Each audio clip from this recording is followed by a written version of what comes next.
مومنوں پڑھتے رہو تم اپنے آقا پر درود، ہے فرشتوں کا وظیفہ الصلاۃ الحمدللہ رب العالمین خالق المخلوقین، والصلاة والسلام على سید الانبیاء والمرسلین طٰہٰ و یاسین وعلى آلہ واصحابہ وازواجہ واہل بیتہ اجمعین، اما بعد فاعوذ باللہ من الشیطان الرجیم، بسم اللہ الرحمن الرحیم، ولا تقولوا لمن يقتل في سبيل الله اموات بل احياء، صدق اللہ العظیم۔ معزز السامعین، جملہ حاضرین، پردہ نشین خواتین، السلام علیکم ورحمۃ اللہ وبرکاتہ۔ آئیے ہم اور مل کر اپنی اور ساری کائنات کی مرکز عقیدت انیس الغریبین جان عالمین حضور رحمت للعالمین کے دربار پرحسین میں انتہائی ادب و احترام کے ساتھ درود پاک کی ڈالی گوش و محبت کی تھالی میں سجا کر حضور کی بارگاہ میں نظر کرے اور جی لگا کر پڑھیں اللہم صلی علی سیدنا مولانا محمد بارک وسلم الصلاۃ والسلام علیک یا رسول اللہ صلی اللہ علیہ وآلہ وصحبہ وسلم۔ منا علینا ربنا اذ بعث محمدا ایدہ بایدہ ایدنا برحمتا، ارسلہ مبشرا ارسلہ ممجدا، صلوا علیہ دائما صلوا علیہ سرمدا۔ ایک بار اور درود پاک پڑھیے، اللہم صلی علی سیدنا مولانا محمد طب القلوب دوائها وعافیة الابدان وشفائها ونور الابصار وضیائها وعلى آلہ دائما سرمدا۔ لی خمسة اطفی بها حر الوباء الحاتمہ، المصطفى والمرتضى وابناهما والفاطمہ۔ غوث اعظم بمنی بے سر و ساما مدد، قبلہ دی مدد کعبہ ایما مدد۔ قادری امنارے یا غوث اعظم می زنم، دمز شیخ احمد رضا خان قطب عالم می زنم۔ قادری ام و چشتی امنارے یا مرشد می زنم، دمز شیخ شعیب الاولیاء و تاج الشریعہ و مفتی اعظم می زنم۔ اگر عظمت نبی سے کوئی واسطہ نہیں ہے تو صلاۃ و صوم و حج سے کوئی فائدہ نہیں ہے۔ ابھی دشت کربلا سے یہ حسین کہہ رہے تھے، میرا سر کٹا ہے لیکن میرا سر جھکا نہیں ہے۔ قرآن مقدس کی جس آیت مقدسہ کی تلاوت کی ہے، اللہ تعالیٰ نے ارشاد فرمایا وَلَا تَقُولُوا لِمَن يُقْتَلُ فِي سَبِيلِ اللَّهِ أَمْوَاتٌ بَلْ أَحْيَاءٌ۔ جو اللہ کی راہ میں قتل کیے جاتے ہیں وہ مرتے نہیں ہیں، مردہ نہیں ہوتے، بل احیاء بلکہ زندہ ہوتے ہیں۔ وَلَٰكِن لَا تَشْعُرُونَ، اور ان کی زندگی کے بارے میں تمہیں شعور نہیں، آگاہی نہیں۔ یہ قرآن پاک کے آیت مقدسہ کا مفہوم میں نے آپ کے سامنے پیش کیا۔ کل کی شب میں ہم نے اور آپ نے حضرت سیدنا امام حسین رضی اللہ تعالیٰ عنہ کی قاصد حضرت مسلم بن عقیل رضی اللہ تعالیٰ عنہ کی شہادت سماعت کی، اور کس انداز سے کوفے کے لوگوں نے ان کے ساتھ زیادتیاں کی وہ بھی بہت ہی مختصراً آپ نے سماعت کیا۔ حالانکہ سرکار مسلم بن عقیل کے واقعہ کو 25-50 منٹ میں بیان کرنے میں سینے کو بھی سکون نہیں ملتا ہے، اور آج وہ درد والا واقعہ آنے والا ہے جس درد والے واقعے کو 2 دن کے خطابوں میں گفتگو کی جاتی ہے۔ لیکن کوشش یہ کروں گا کہ اپنے بزرگوں کے فیضان سے اختصار سے چند شہادتیں آپ کے سامنے پیش ہو جائیں، اور کل کی رات عاشورے کی جو رات ہو، اس رات کے اندر حضرت عباس علمبردار، حضرت علی اکبر اور حضرت علی اصغر کی شہادت ان کے شایان شان ہمت کر کے بیان کر لی جائے۔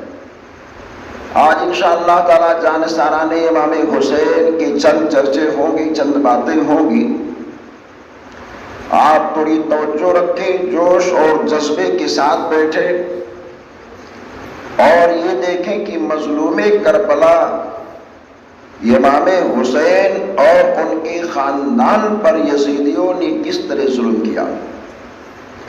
اچھا، یہ ظلم کرنے والے کوئی اور نہیں تھے، ظلم کرنے والے کلمہ پڑھنے والے، قرآن پڑھنے والے، بڑے بڑے عالم، بڑے بڑے مفتی تھے، بڑے بڑے حاجی تھے، اس میں سے کچھ تو تابعی بھی تھے، اور اتنے اونچے اونچے مقام والے تھے جو مال کی لالچ میں اہل بیت پر ان لوگوں نے زیادتی کی۔ وہاں کوئی غیر مسلم ہندو بھائی نہیں تھا کہ انہوں نے امام حسین پر پانی کو بند کیا۔ آج تو ہمارے ہندو بھائی بھی اپنے ملک ہند میں امام حسین کے نام پر سبیلے پھیلاتے ہیں اور کہتے ہیں واقعی حسین اعظم بڑے بہادر تھے، جیسا کہ اپنے ملک کے گاندھی جی نے بھی امام حسین کی شان میں بہت کچھ کہا۔ ہمیں اس جانب جانا نہیں ہے، میں اپنے آقا امام حسین کے خاندان کے دو مہکتے پھولوں کا چرچا کرنا چاہتا ہوں۔ وہ مہکتے پھول جو حضرت مسلم بن عقیل کے دونوں شہزادے ہیں، جن میں ایک کا نام حضرت محمد ہے، دوسرے کا نام حضرت ابراہیم ہے۔ ایک کی عمر 6 برس ہے، ایک کی عمر 8 برس ہے۔ دونوں کم سنہ باپ کے ساتھ آئے تھے کہ مکہ مکرمہ سے چل کر کوفہ میں جائیں گے تو مدینہ طیبہ کے لوگ جب ہم کو مدینہ شریف کی گلی میں چلتے ہوئے دیکھتے تھے تو حضور کے صحابی، حضور کے چاہنے والے گودوں میں اٹھا لیتے تھے اور کندھوں پہ بٹھا لیتے تھے، یا نبی جا رہے ہیں، اولاد علی جا رہے ہیں۔ سوچ رہے تھے وہاں بھی یہی پیار ہوگا، وہاں ہمارے ساتھ بڑا اچھا برتاؤ ہوگا۔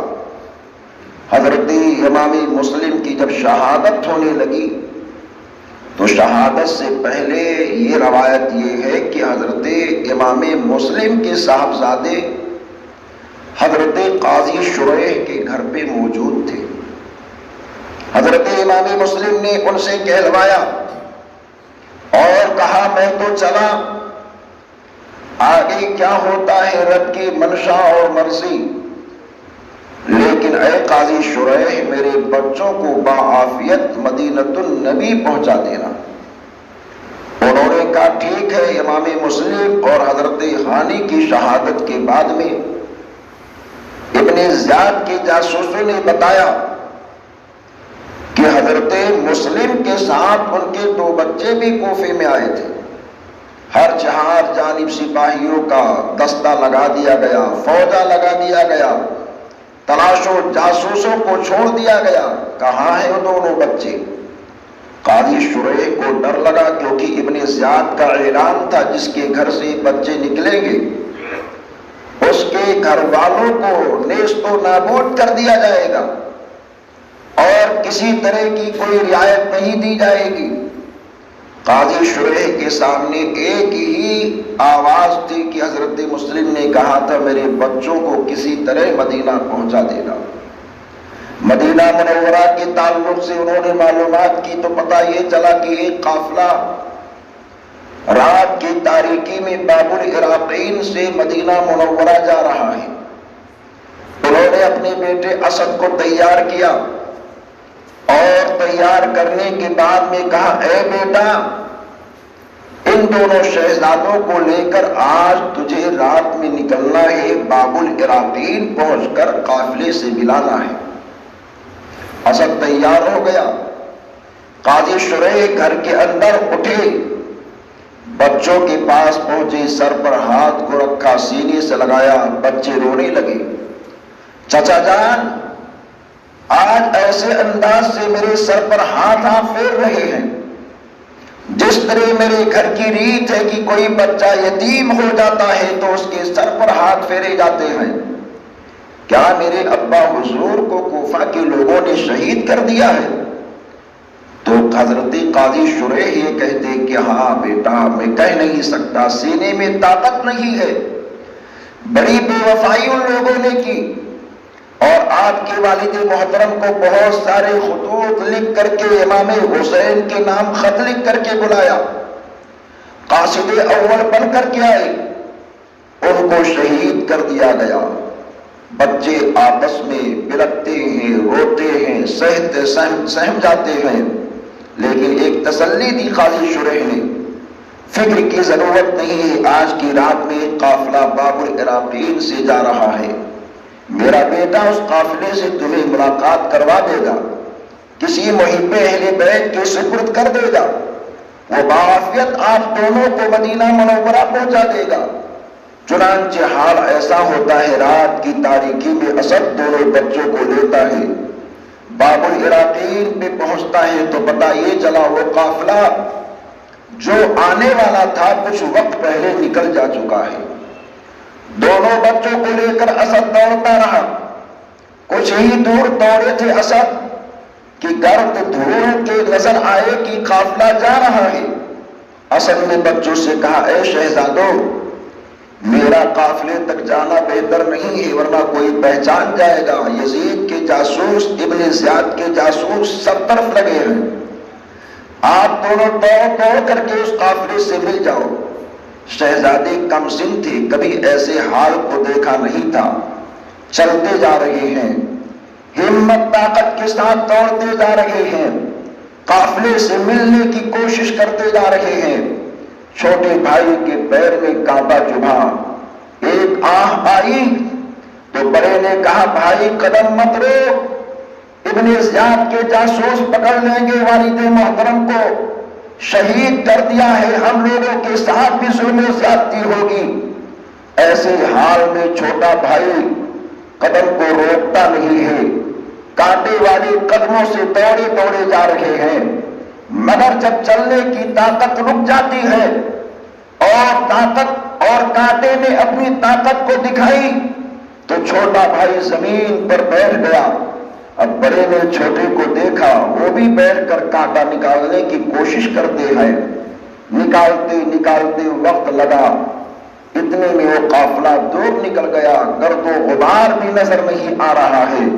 اب بچے پریشان ہیں، صبح کا سفیدہ نمودار ہوا، ابن زیاد کے سپاہیوں نے دونوں بچوں کے چہرے کو دیکھا، دیکھنے کے ساتھ کہا، تم لوگ ہو کون؟ کچھ بولے نہیں، لیکن ایک سپاہی بولتا ہے کہ کچھ بولو نہ بولو، مسلم کے دونوں شہزادے ہو؟ بڑے نے کہا، ہاں، ہم اہل بیت کے چشم و چراغ حضرت مسلم کے دونوں بیٹے ہیں۔ وہاں سے دونوں کو گرفتار کیا، ابن زیاد کے دربار میں پیش کیا۔ ابن زیاد نے دونوں بچوں کو اپنے سامنے کھڑے کرنے کے بعد میں وہاں سے جیل کے اندر بھیجا، اور جیل کا جو دروغہ تھا مشکور نامی وہ محب اہل بیت تھا، حضرت محمد اور حضرت ابراہیم کو جیل کی سلاخوں میں ڈالا جاتا ہے۔ اور یزید کے پاس ابن زیاد نے خط لکھ دیا کہ مسلم بن عقیل کے دونوں بچے ہمارے شکنجے میں ہیں، جیل میں ہیں، اگر آپ کہو تو گردن کاٹ کر کے بھجوا دیں، اور اگر آپ کہو تو ہاتھ کے اندر ہاتھ کری، پاؤں میں بیڑی ڈال کر کے آپ کے پاس ان کو بچوں کو بھیج دیا جائے۔ رات کی سیاہی ہوتی ہے، مشکور بچوں کو دیکھتا ہے، خدمتیں کرتا ہے۔ ایک رات گزری، اس طرح 3 دن تک بچوں نے جیل میں اپنے آپ کو رکھا، اور 3 دن تک رہ کر کے وہاں مشکور کے محبت اور عقیدت اور پیار کو دیکھتے رہے۔ مشکور بے چین ہوتا ہے، اور بے چین ہونے کے ساتھ میں کہا، اے شہزادے، جیل میں آپ ہمارے ہو، میں دروغے جیل ہوں، میں بھی اہل بیت سے سچی محبت اور پیار کرتا ہوں، میرے ساتھ کچھ بھی ہو، آج کی رات میں آپ لوگوں کو آزاد کروں گا، اور آزاد کرنے کے ساتھ قادسیہ کے راستے پر آپ کو چھوڑوں گا، کچھ آگے چل کر کے اپنی ایک انگوٹھی نشانی کی شکل میں دوں گا، وہ انگوٹھی قادسیہ میں پہنچ کر قادسیہ کے کوتوال کو دینا، اپنا سارا حال بتا دینا، وہاں کا کوتوال میرا بھائی ہے، بہت ہی امن و امان کے ساتھ آپ لوگوں کو مدینہ منورہ کو پہنچا دے گا۔ بچے رات میں چلتے رہے، اور چلنے کے ساتھ جب صبح کا سفیدہ نمودار ہوتا ہے تو ایسا لگتا ہے کہ جہاں سے مشکور نامی دروغے جیل نے ان کو چھوڑا تھا، وہ بچے چل پھر کر کے وہیں آئے ہوئے ہیں۔ سامنے دیکھا ایک پیڑ ہے جس کے اندر کھوکھلا پن موجود ہے، چھپنے کے لیے بچوں نے اپنے آپ کو اس پیڑ کی جڑ میں موجود کیا۔ ایک عورت چشمے سے پانی بھرنے کے لیے آتی ہے، اور جیسے ہی اس نے پانی بھرنے کے لیے برتن کو چشمے کے اندر ڈالا تو چشمے کی سطحوں پر دو چمکتی صورت نظر آئی۔ صورت کو دیکھنے کے بعد اس نے کہا، شہزادو کون ہو؟ کچھ بولتے نہیں، سہمے ہیں۔ تو برجستہ وہ عورت کہتی ہے، میرا دل یہ کہتا ہے تم جنتی پھول ہو، آل رسول ہو۔ اتنا کہنے کے بعد میں اس خادمہ نے بچوں کو گود میں لیا اور لینے کے بعد میں کہا کہ میں جس کی خادمہ ہوں، میری وہ ملکہ اہل بیت سے سچی محبت اور پیار کرتی ہے، اے شہزادو غم کرنے کی کوئی ضرورت نہیں ہے۔ دونوں شہزادوں کو لے کر کے گھر پہنچی، اپنی ملکہ سے کہا، اے ملکہ گھر، میں نے آج بہت انمول نعمت میں لے کر کے آپ کے گھر آئی ہوں، اس نعمت کی اگر آپ نے قدر کر لی، دنیا بھی روشن رہے گی، آخرت بھی روشن رہے گی۔ کہا کون سی نعمت ہے؟ کہا یہ اہل بیت کے چشم و چراغ ہیں، حضرت مسلم کے دونوں شہزادے ہیں۔ یہ سننا ہوتا ہے، وہ عورت جھومتی ہے اور اپنی قسمت پر ناز کرتی ہے، دونوں بچوں کو نہلاتی ہے، اچھے کپڑے پہناتی ہے، کھانے کھلاتی ہے۔ کھانا کھلانے کے بعد میں کہتی، شہزادو یہ کسی اور کا گھر نہیں، یہ محب اہل بیت کا گھر ہے، آپ کو فکر کرنے کی ضرورت نہیں ہے، جب تک ہو سکے میرے گھر میں قیام کرو۔ ادھر تو یہ شہزادے یہاں پہنچ چکے تھے، ادھر ابن زیاد نے قاضی شریح سے کہا، اے ابن زیاد نے مشکور نامی دروغے جیل سے کہا، تو نے دونوں شہزادوں کو کیا کیا؟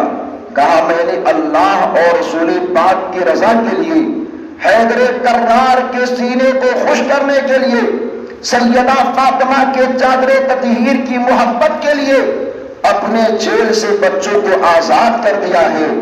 اس نے کہا اگر تو نے ایسا کیا ہے تو اس کی سزا تجھ کو ملے گی۔ تو اس کے بعد میں مشکور نامی دروغے جیل نے کہا، اے ابن زیاد، ایک جان کیا، مشکور نے پہلے سوچ لیا تھا، اہل بیت کی محبت میں ایک جان نہیں، ہزاروں جان دینی پڑے تو مشکور دینے کے لیے تیار ہے، تجھ کو جو کرنا ہے کر لے۔ چنانچہ حضرت مشکور کے اوپر جلاد کو حکم دیا جاتا ہے، حملہ ہوتا ہے، اور وہ بھی جام شہادت کو نوش کر لیا کرتے ہیں۔ اب ادھر حارث کے گھر ایک عجب معاملہ ہے، خوشیوں کی بہاریں ہیں، رات کی سیاہی پھیلتی ہے، رات کا کافی حصہ گزر جاتا ہے۔ رات کی سیاہی میں اس عورت کا شوہر جس کا نام حارث تھا دوڑے دوڑے گھر کے اندر آیا، کہا بیوی نے میرے شوہر صبح سے اب تک کہاں تھے؟ کہا آپ کو معلوم نہیں ہے کہ مشکور نامی دروغے جیل نے حضرت مسلم کے دونوں بچوں کو آزاد کر دیا ہے، اور ابن زیاد کا حکم ہے کہ جو ان بچوں کو گرفتار کر کے لائے گا اس کو مہماگی انعام دی جائے گی، حکومت میں حصہ ملے گا، بہت ساری دولت ملے گی۔ اسی تلاش و جستجو میں گھوڑا دوڑاتا رہا، اتنا دوڑایا تلاش اور جستجو میں کہ میرا گھوڑا تو مر گیا۔ میں پیدل گھر کے اندر آیا، عورت نے کہا وہ فاطمہ کی پھول ہیں، اہل بیت کے چشم و چراغ ہیں، رحم کر، ان کے ساتھ زیادتی مت کر۔ اس نے کہا تجھے معلوم نہیں ہے، دولت آئے گی، لوگ عزت کریں گے، مال آئے گا، لوگ سلام پیش کریں گے، حکومت میں حصہ ہوگی، گاڑیاں گھر کے دروازوں پر سواریاں لگی رہیں گی، گھوڑے بندھے رہیں گے، میرا ڈنکا بجے گا، تجھ کو کیا معلوم، میں یہ کام ضرور کروں گا، بچوں کو ضرور گرفتار کروں گا۔ بیوی نے کھانا کھلایا، تسلی دی، سلا دیا، لیکن رات کی سیاہی جب ہوتی ہے تو بڑے بھائی نے خواب میں کیا دیکھا؟ جنت کے باغات سجے ہیں، علی سے بے کسا، چار ایسا درد مندہ، ہم سب کے آقا و مولا صلی اللہ علیہ وآلہ وسلم جنت کے باغ میں چل رہے ہیں، ان کے ساتھ علی مرتضیٰ ہے، سیدہ فاطمہ زہرا ہے، امام حسن مصطفیٰ ہے، حضرت مسلم بن عقیل ہے۔ نبی دو جہاں حضرت مسلم بن عقیل کو دیکھ کر یہ کہتے ہیں، اے مسلم تم تو آ گئے، مگر ہمارے چھوٹے چھوٹے بچوں کو کس کے حوالے کر کے آئے ہو؟ اتنا کہنا ہوتا ہے، حضرت مسلم جواب دیتے ہیں، نانا جان وہ بھی میرے پیچھے آنے والے ہیں۔ بڑے بھائی نے چھوٹے کو آواز دی، اے بھائی ایسا خواب میں نے دیکھا ہے۔ چھوٹا بولتا ہے، میں نے بھی اسی طرح کے خواب کو دیکھا ہے۔ دونوں گلے سے گلے مل کر کے رونے لگتے ہیں، آواز بلند ہوتی ہے، حارث اٹھتا ہے اور یہ کہتا ہے، یہ رونے کی آواز کہاں سے آ رہی ہے؟ عورت بولتی ہے، شاید پڑوس سے آ رہی ہو، مگر وہ مانتا نہیں ہے، اٹھتا ہے اور اس روم کے پاس جاتا ہے جس روم کے اندر یہ دونوں شہزادے تشریف فرما تھے۔ دروازے کو کھولا اور کھولنے کے بعد بھی پوچھا، تم دونوں ہو کون؟ سچے تھے، سچی بات کو بتا دیتے ہیں، ہم مسلم بن عقیل کے دونوں بیٹے ہیں۔ دونوں کی زلفوں کو کسا، ہاتھ کو رسیوں میں باندھا اور باندھنے کے بعد میں کہا، سنو دیکھ تم دونوں کے ساتھ میں کیا سلوک کرتا ہو۔ اللہ اکبر، اللہ اکبر، زمین کانپنے لگی ہوگی، آسمان ہل گیا ہوگا جب یہ ظلمتوں پر بریت کا ہاتھ اٹھا ہوگا۔ شہزادوں کے دل پر کیا گزر رہی ہوگی؟ بیوی سمجھاتی ہے مگر وہ ماننے کے لیے تیار نہیں ہے۔ بیوی کو ٹھوکر ماری، دیوار سے ٹکرا جاتی ہے بیوی کے سر سے خون کے فوارے بہ نکلتے ہیں، ایک طرف سہم کھا کر کے بیٹھ جایا کرتی ہے۔ صبح کا سفیدہ نمودار ہوا، وہ ان دونوں بچوں کو لے کر کے چلنے لگا تو چلنے کی کیفیت ایسی تھی کہ جس وقت نمودار ہوئے صبح کے آثار، لے کے چلا ہے یتیموں کو جفاکار، چلاتی چلی پیچھے ظریفہ جگر افکار، بن باپ کے یہ ہے نہ تو ظالم انہیں اب مار، کیوں فاطمہ زہرا کو رلاتا ہے کفن میں، دو پھول تو رہنے دے محمد کے چمن میں۔ بیوی اس طرح بولتی جا رہی ہے، کہتی جا رہی ہے، فاطمہ زہرا کو کفن میں مت رلا، آقائے دو جہاں کے اہل بیت کے دونوں پھول کو رہنے دے۔ مگر نادان نے خچر پر باندھا ہے، لے کر چلنے لگا۔ کہاں چلا؟ نہر فرات کے پاس پہنچا۔ نہر فرات کے پاس پہنچ کر کے دونوں شہزادوں کو روکا۔ بیوی دوڑی دوڑی پہنچی، اس عورت کا بیٹا بھی دوڑے دوڑے پہنچا، حارث کا غلام بھی دوڑے دوڑے پہنچا۔ کہا آقا روک لو، اہل بیت کے چشم و چراغ کو تکلیف مت دو۔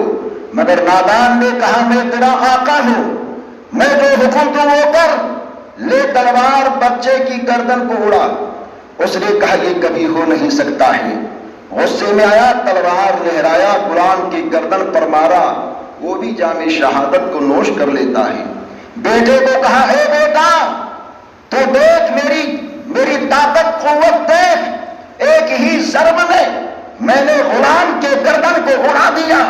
بیٹے نے کہا اے ابا حضور، یہ اہل بیت کے چشم و چراغ ہیں، یہ فاطمہ کے پھول ہیں، یہ نبی کے نواسے ہیں، جن کا ہم کلمہ پڑھتے ہیں، جن کی لائی ہوئی قرآن ہم پڑھتے ہیں، ان کے گھر کے چشم و چراغ ہیں۔ والد محترم روک لو، رب اگر چاہے گا دولت بھی آئے گی، رب اگر چاہے گا حکومت میں حصے داری بھی ملے گی، رب اگر چاہے گا مال بھی آئے گا، رب اگر چاہے گا عزت اور شہرت بھی ملے گی، مگر وہ مانتا نہیں ہے۔ بیٹے سے کہتا ہے تلوار لے، بیٹے نے لینے سے منع کر دیا، تلوار کو اٹھایا، مارنا چاہا کہ بڑے کے اوپر وار کرے، اتنے میں بیوی آگے بڑھی، کہا مارنا ہے تو پہلے مجھ کو مار، اہل بیت کے نام پر میں قربان ہونے کے لیے تیار ہوں۔ گردن آگے بڑھاتی ہے، ایک ٹھوکر اور مارتا ہے، زمین پر بیوی گرتی ہے۔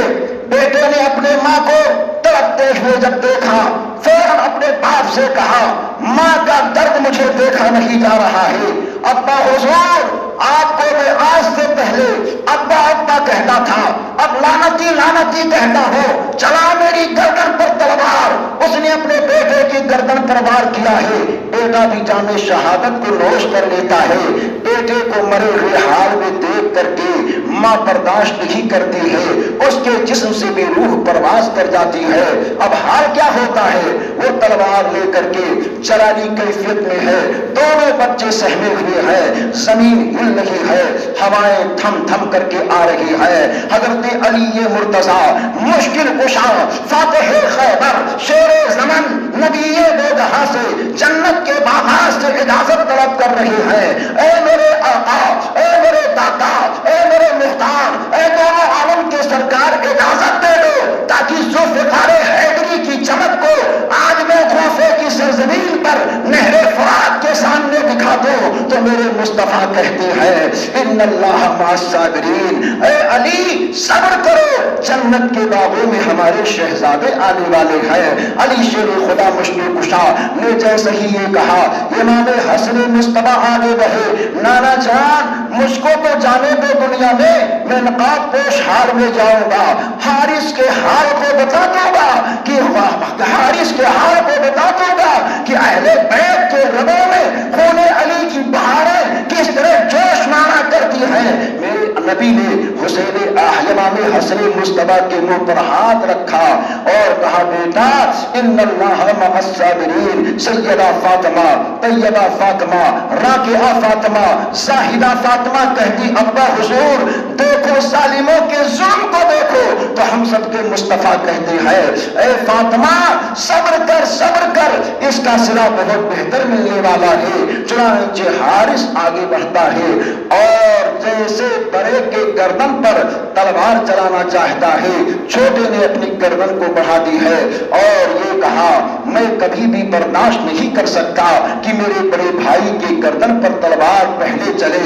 جب چھوٹے کی جانب تلوار اس نے بڑھائی ہے، بڑے نے گردن کو جھکا دیا ہے اور کہا یہ کبھی ہو نہیں سکتا ہے کہ میں اپنی گردن کٹتا ہوا میں اپنے سامنے اپنے بھائی کی گردن کو کٹتا ہوا دیکھو۔ پھر آخر اس نے دونوں شہزادوں کو ایک ساتھ جھکایا، ایک کو ایک طرف سے کھڑا کیا، دوسرے کو دوسری جانب سے کھڑا کیا، ایک ہی بار میں نبی دو جہاں کے چشم و چراغ اہل بیت کے پھول جام شہادت کو نوش کر لیا کرتے ہیں۔ انا للہ و انا الیہ راجعون۔ اب حال کیا ہوتا ہے؟ اس نے تشت کے اندر دونوں سروں کو سجایا، کپڑے سے ڈھکا اور دارالامارت کوفہ میں پہنچ گیا۔ ابن زیاد سے کہا اے ابن زیاد حاکم وقت، لا مجھ کو انعام دے دے، حکومت میں حصہ دے دے۔ کہا کیا لے کر کے آیا ہے؟ کہا میں مسلم بن عقیل کے شہزادوں کا دونوں سر لے کر کے آیا ہوں۔ کہا کس نے کہا تھا سر لانے کے لیے؟ ہم نے تو اعلان یہ کیا تھا کہ دونوں بچوں کو جو پکڑ کر کے لائے گا اس کو انعام دیا جائے گا۔ تو سر کیوں لایا؟ کیونکہ میں نے یزید کے پاس یہ خط لکھا ہے کہ حسین بن علی کے بھیجے ہوئے قاصد مسلم کے دونوں بیٹے ہماری جیل میں ہیں، اگر کہو تو دونوں بچوں کو بھیج دوں، اگر کہو تو دونوں کے سر کو بھیج دوں۔ اگر یزید نے دونوں بچوں کو طلب کیا تو میرے پاس کیا جواب ہوگا؟ کہا ڈر تھا کہ لوگ ان بچوں کو دیکھ کر کے مجھ سے چھڑا لیتے تو فوجیوں کے دستے کو بلا لیتا، تو نے ایسا کیوں کیا؟ اس کے پاس کوئی جواب نہیں تھا۔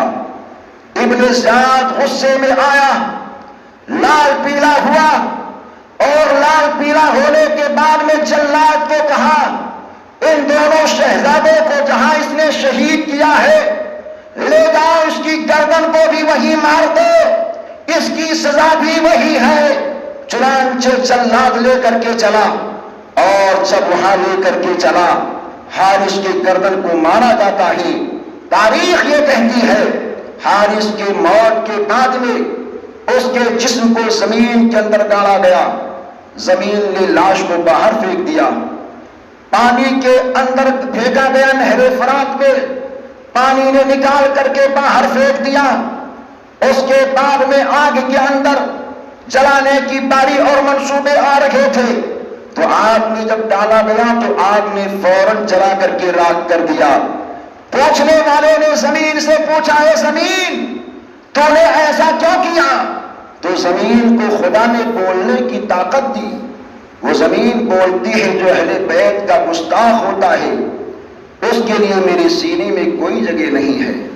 نہر فرات کا پانی یہ جواب دیتا ہے جو اہل بیت کا گستاخ ہوتا ہے اس کے لیے میرے اندر کہیں کوئی جگہ نہیں ہے۔ آگ سے کہا، اے آگ تو نے کیوں جلایا؟ تو آگ نے کہا کہ جو کام کوئی اور نہیں کرتا ہے گستاخوں کے لیے ہی خدا نے مجھ کو پیدا کیا ہے۔ جو اہل بیت اور نبی دو جہاں کی گستاخی کرے اس کو ایک ہی لمحے میں جلا کر میں خاک کر دوں، اسی کے لیے میرے رب نے مجھ کو بنایا ہے۔ حضرات واقعہ سنانے کا مقصد یہ ہے کہ مال کی لالچ میں حارث نے کتنے ہتھ کنڈے اپنائے، بیوی کو بھی مارا، بیٹے کو بھی مارا، غلام کو بھی مارا، مال ملے گا، دولت ملے گی، حکومت میں حصہ ملے گا، لیکن سب کچھ چلا گیا، نہ خدا ہی ملا، نہ وصال صنم، نہ ادھر کے رہے نہ ادھر کے رہے۔ اہل بیت کی محبت بھی سینے سے چلی گئی ہے۔ اے نبی کے دیوانو، اہل بیت سے سچی محبت کرو، جہاں بھی کوئی اہل بیت کا چشم و چراغ ملے اس سے سچا پیار کرو۔ اگر کوئی اہل بیت سے سچا پیار کیا کرتا ہے اللہ تبارک و تعالی اس کے لیے جنت میں جانے کا اعلان کیا کرتا ہے۔